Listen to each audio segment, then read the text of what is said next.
With the Chiefs officially franchise tagging one key player, that means good news is most likely to follow within the next week or so around another prominent player of the defense. And with a key defensive coach staying along for the ride after all, that makes what's happening next an easier blow for the team overall. And in this video, I'm going to dive into those details as I also take a look at Jason Kelce's emotional retirement, Chiefsaholic finally admitting the truth, Britt Reid's surprising prison update, and much freaking more. But first, how about those?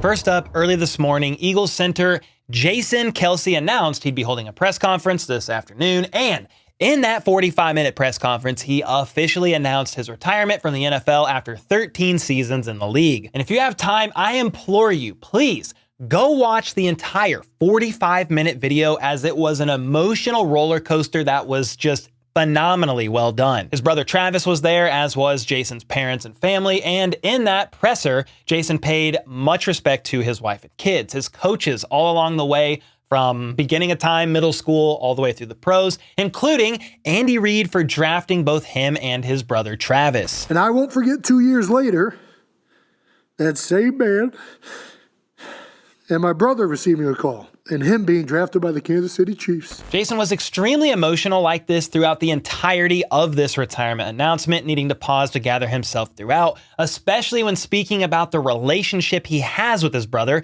his elation when Travis got drafted, and the pain that he had when losing the Super Bowl, but also the joy he felt when his brother climbed the mountaintop once again. I won't forget falling short to the Chiefs and the conflicted feeling of immense heartbreak I had selfishly. And at the same time, the amount of pride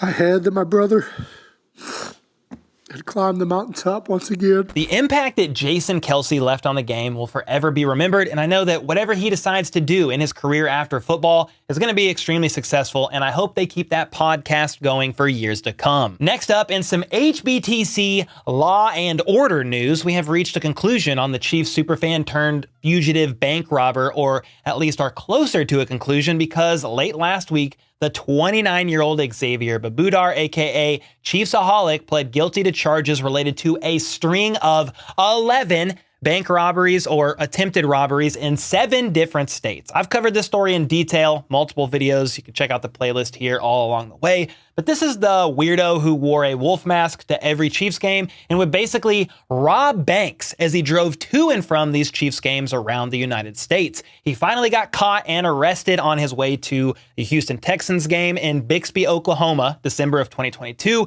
And this is when the investigation started to connect him to a string of banks over the span of a year or more. Well, not only did Xavier plead guilty to robbing or attempting to rob 9 banks, as well as taking that money and trying to launder it by gambling online and at casinos, but he also admitted to robbing 2 more banks after he was arrested and awaiting trial. If you remember, he cut off his ankle monitor in March of 2023 and went on the run, but was finally caught roughly 4 months later in July of 2023. Well, during that time, Xavier admitted to robbing 2 more banks when he was on the run, bringing the total up to 11 attempted bank robberies, though most of them were successful. As a result of all this, it's reported that Babudar must pay over $500,000 in restitution to the victim financial institutions, forfeit any property involved in his money laundering activity, which includes this autographed painting of Patrick Mahomes that was received by the FBI. He bidded on this with stolen money at a Patrick Mahomes charity event, and is also subject to a sentence of up to 50 years in federal prison without parole. And hopefully he gets as close to the maximum sentence as humanly possible. I mean, he terrorized innocent victims time and time again at gunpoint during these robberies and deserves to be punished for it. And then after Xavier pled guilty to all this stuff, his goofy-ass lawyer, Matthew Merriman, took the opportunity to make yet another statement full of horrible, pathetic football puns. From the beginning of this case, folks, the government has been blitzing, and Xavier's pocket was collapsing. We know that if he stumbled and he fell, he didn't let his knee touch the ground. But Xavier wants everyone to know that he loves the Chiefs kingdom, he loves Kansas City, and he hopes that you'll rally to his support. I honestly feel like this entire statement was a giant troll job for the cameras on the documentary they are doing on Xavier. But I will say this, if this lawyer was serious in any capacity at all, just know this: nobody is rallying to this man and offering any form of support to him. Nobody wants anything to do with him within Chiefs Kingdom, at least 99.9% of people that are sane. And Chiefs Kingdom will be happy the day his sentence is read out loud and he spends the majority of what is left of his life in a prison cell. And speaking of prison, this Law and Order segment must go on because it was also surprisingly announced last week that former Chiefs linebackers coach and Andy Reid's son, Britt Reid, got sent home early from prison, and while he will still be under house arrest for another year and a half or so, many are not happy about this. But before I share a bit more on how he was actually sent home early, a quick catch up on this situation looks as follows. Just before Super Bowl 55, February of 2021, Britt Reid was driving drunk near Arrowhead Stadium. He actually left work, I believe, then was driving, speeding. He was like going 85 or 84 and a 65 when he slammed into two vehicles that were parked along the highway at that speed. And this injured several people, including himself, and then put a 5-year-old girl, Ariel Young, into a coma for a couple weeks, and she suffered a traumatic brain injury. And I don't even think she's 100% right to this day. It's been a long, long journey for her and her family. We'll just say that. And just a messed up situation all the way around. Britt Reid was eventually arrested for this and in November of 2022 was sentenced to 3 years in state prison after pleading guilty to a felony count of driving while intoxicated resulting in serious physical injury. Well, it looks like he's only serving just 1 year and 4 months in prison, getting to serve the rest of his time until October of 2025 on house arrest after he was granted the commutation by Missouri Governor Mike Parson. That term, commutation, basically means Britt Reid was given a reduction of his punishment. He's not pardoned from his crimes, though, just to be clear. And if he violates any of the conditions in this commutation that I'm about to list off, I would think that means he goes back to prison. Anyway, after this was announced, Parsons' office said, quote, Mr. Reid has completed his alcohol abuse treatment program and has served more prison time than most individuals convicted of similar offenses. Mr. Reid will be under house arrest until October 31st, 2025,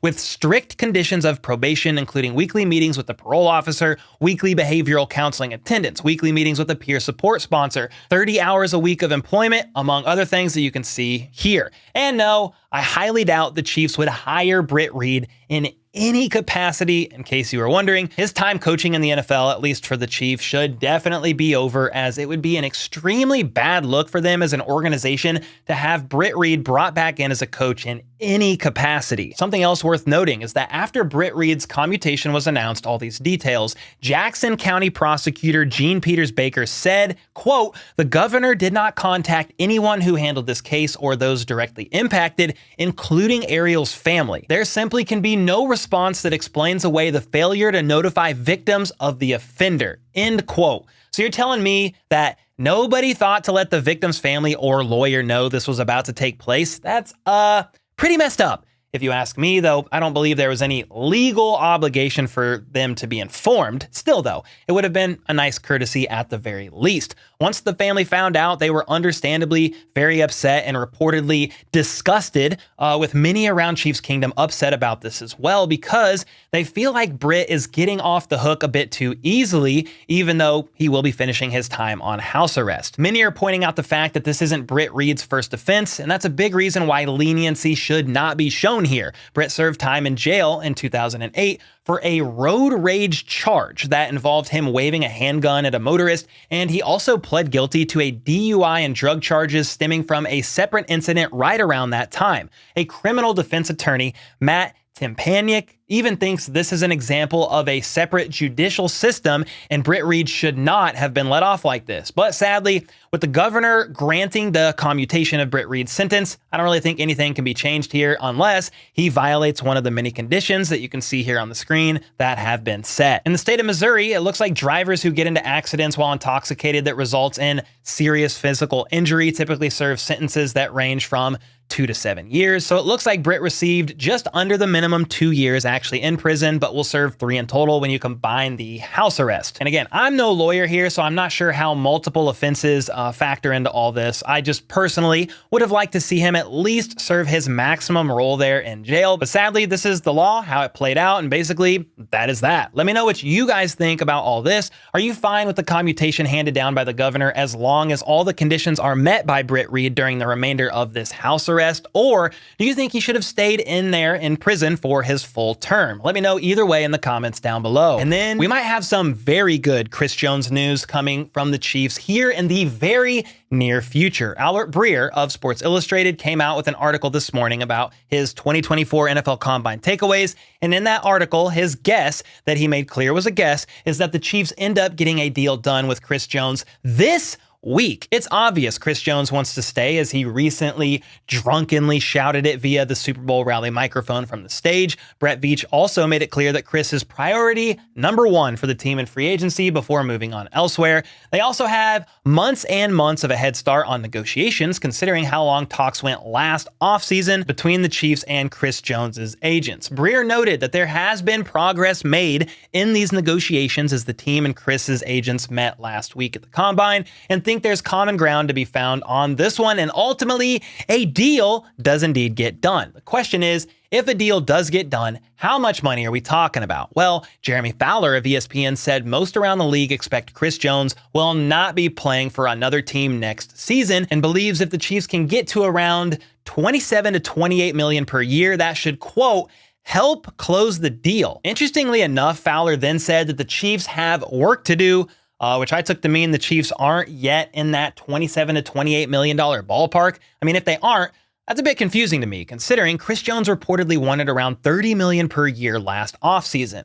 Maybe the Chiefs haven't budged since their offer last year, or maybe have even brought it down a little. Maybe it's Chris Jones's age that could play a role. He will turn 30 in July. Yet I'm not sure that will truly matter if Chris Jones was to walk into free agency, because he will probably be getting a much higher offer than $27 to $28 million per year. Fowler then went on to say, quote, as one AFC scout told me, he is the blue chip player of the entire free agent class. Age be damned, turns 30 this summer. But remember that Kansas City typically does not pay premium salaries to its own defensive players. It did for Jones 4 years ago, but the list isn't long. Even so, things seem to be trending in the right direction for the Chiefs and Chris Jones, which in my opinion is some great freaking news indeed, because he is the pillar of the defense, and you can't really argue otherwise. Hopefully, though, we actually see an official announcement before the start of the new league year next week that the Chiefs and Chris Jones have reached a new multi-year deal. And if a long-term deal does get done with Chris Jones, that likely means L'Jarius Sneed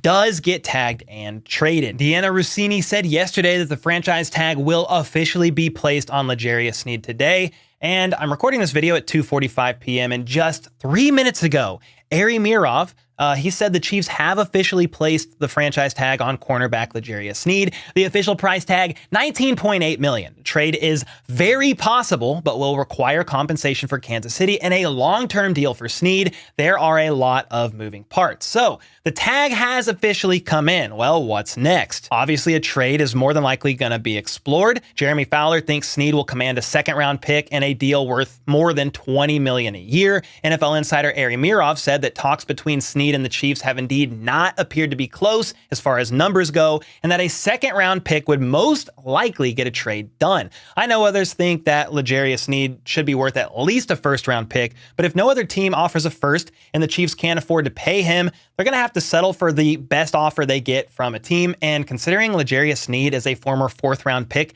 a second for him is pretty damn good. And if Sneed really does get offered a deal worth $20+ million per year, then I am very happy for him, because he deserves it. He's one of the best, most underrated cornerbacks, most slept on, etc., in the entire league. No first-team All-Pro, no second-team All-Pro, no Pro Bowl. We know how it goes. I just still think if he does get offered a deal that high, that the Chiefs, even though they know his value, are probably not going to be anywhere close to that $20+ million a year mark. They have to focus on Chris Jones, who's going to command around $30 million a year and probably can't afford to make both happen. That seems rather unlikely in my opinion. So maybe L'Jarius Sneed is a Lion, an Eagle, or a Dolphin next year. All of those make me want to gag.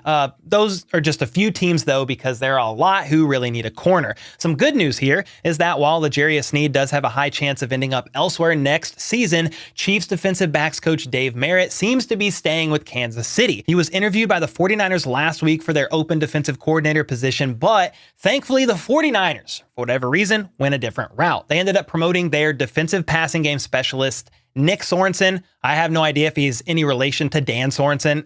And then also hiring former Chargers head coach Brandon Staley to a prominent staff role. So the 49ers chose to promote in-house as well as bring on Brandon Staley over Dave Merritt, who is a 5-time Super Bowl champion as a coach. Well, okay, sounds great to me because that means Dave Merritt is staying. That's important to me because with Sneed most likely on his way out, the loss of both L'Jarius Sneed and defensive backs coach Dave Merritt would have been a big loss for Kansas City's secondary, both from a star player and coaching standpoint. I talked about why the loss of Merritt would have been so difficult in Friday's video in more detail if you want to see it. But basically, my confidence remains high about this secondary with Dave Merritt still around, even if L'Jarius Sneed is gone. Don't get me wrong, Sneed is a dog, but Merritt's one of the best out there. They still have Trent McDuffie, first-round pick they just got a couple of years ago. He's still not even peaked yet, in my opinion. Then they have other young players as well. Jalen Watson, Josh Williams, Najee Johnson. They just drafted Nick Jones and Chamari Connor last year. They got Brian Cook going into year 3, among others. Then there's also the draft where they can continue piling up on a couple of late-round DBs if they really feel like they need to. I'm saying all that to say the secondary is still going to be solid, though L'Jarius Sneed will definitely be missed. So, while the 49ers opted to not go with Dave Merritt, it was reported by Dan Graziano that one of the options the 49ers did look into was exploring the possibility of hiring Chiefs defensive coordinator Steve Spagnuolo, I can't even say that with a straight face, shortly after the Super Bowl. Spags' contract was up, and so hey, if you can't beat the Chiefs, pay their great defensive coordinator to come over and join you and help them beat the Chiefs if they can make it back to the Super Bowl. I get it, but the Chiefs ended up extending Spags for somewhere around $5 million a year on the morning of the Super Bowl parade. So the winners keep winning by keeping the best defensive coordinator in the game around. They got Joe Cullen, an incredible D-line coach. Dave Merritt is staying around. Meanwhile, the 49ers hired Brandon Staley. Nice job, guys. I'm happy for you, truly. But with all that being said, let me know your thoughts on these couple of things. A deal with Chris Jones trending upwards, more than likely getting done within the next week or so. And then L'Jarius Sneed, now that he's tagged, likely getting traded and playing elsewhere. Let me know your thoughts on all that in the comments down below. And until next time, let's go. Let's freaking go. How about those?